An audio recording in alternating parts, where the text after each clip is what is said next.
ใจไว้ในลิ้นชักคงไม่เจอแล้วรักแท้อยู่กับความปวดแปรมันไม่แค่และไม่หวังมันเหมือนคนชินชาไม่มองไม่ฟังและแล้วก็มีเธอ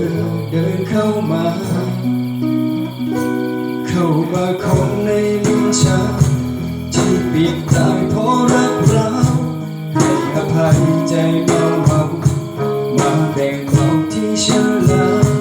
มาสนใจใยดีคงจะไม่มีค่าให้รู้ว่าตัวเองยังสำคัญ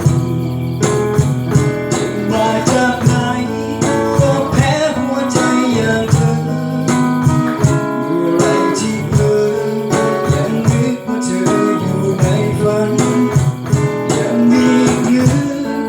รักแท้ที่เคยสอบหามานานวันนี้เป็นไงเป็นกันจะรักเธอ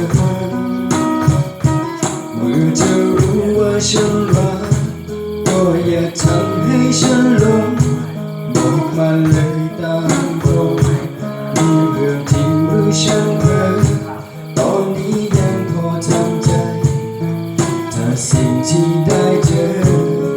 คือฝันคือลางเพ้อและไม่จริง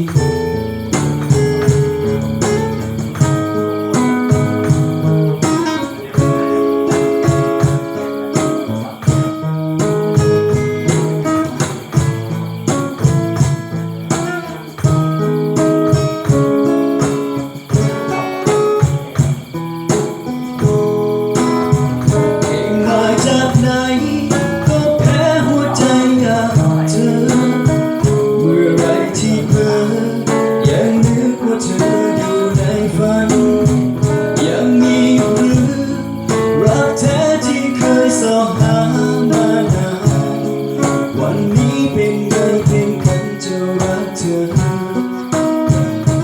เมื่อเธอรู้ว่าฉันรักก็อย่าทำ